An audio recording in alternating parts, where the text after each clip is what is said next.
Scene खुलता है एक सुनसान सड़क पर। एड्रियन क्रॉस अपने हमलावर की लाश के ऊपर खड़ा है।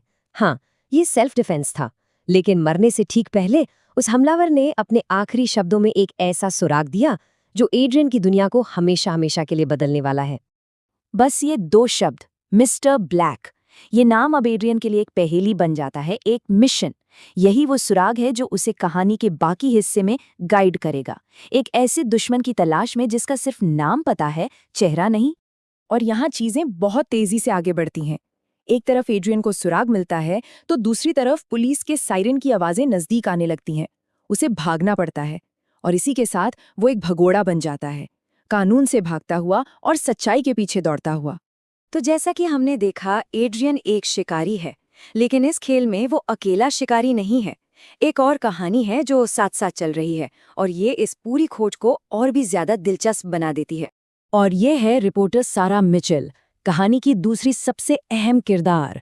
जहां एड्रियन मिस्टर ब्लैक को ढूंढ रहा है, वहीं सारा उस रहस्यमयी शख्स की तलाश में है जो शहर में अपने तरीके से इंसाफ कर रहा है, और वो कोई और नहीं, एड्रियन ही है। तो यहाँ हमारे पास दो शिकारी हैं, है ना? दोनों ही सच की तलाश में हैं, लेकिन जरा देखिए उनके रास्ते और उनके मकसद कितने अलग हैं। एक तरफ एड्रियन है जो अपना पर्सनल बदला चाहता है, और दूसरी तरफ सारा है जिसका मकसद सच्चाई को दुनिया के सामने लाना है। और यहीं पर वो बड़ा सवाल खड़ा होता है जो न सिर्फ सारा को बल्कि हम सब को सोचने पर मजबूर करता है। एड्रियन जो कर रहा है, क्या वो उसे हीरो बनाता है या फिर कानून तोड़ने वाला एक अपराधी?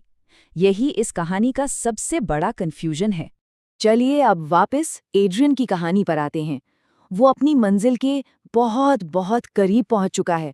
उसकी खोज उसे एक ऐसी जगह ले आई है जहां उसके अतीत के सबसे गहरे और काले राज दफन हैं। एड्रियन की जांच में एक बहुत बड़ी कामयाबी मिलती है।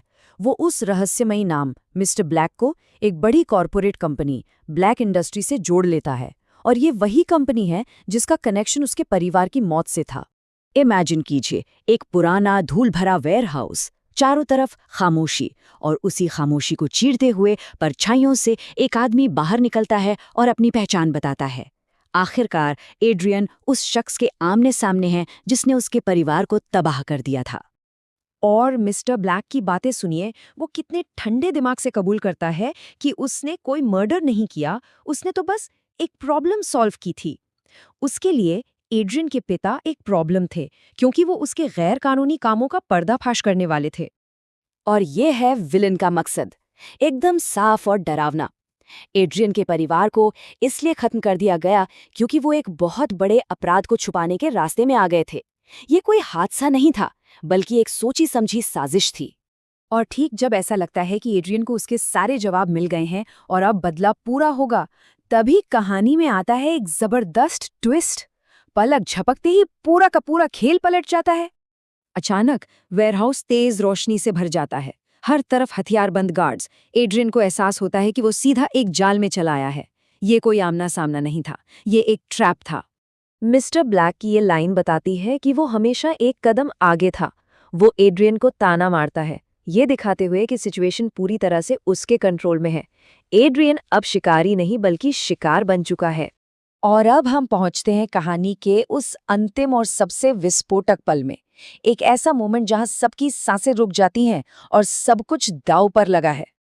अचानक सन्नाटे को तोड़ती हुई एक गोली चलती है, आवाज गूंजती है, और फिर सब तरफ खामोशी छा जाती है। स्क्रीन पूरी तरह से काली हो जाती है और हमें नहीं पता कि गोली किसने चलाई, किसे लगी या आगे क्या हुआ। और यहीं पर ये एपिसोड हमें इन 3 बड़े सवालों के साथ अकेला छोड़ जाता है। ये एक जबरदस्त क्लिफहैंगर है जो हमें सोचने पर मजबूर कर देता है, क्या आखिर में इंसाफ होगा या अंधेरा ही जीत जाएगा।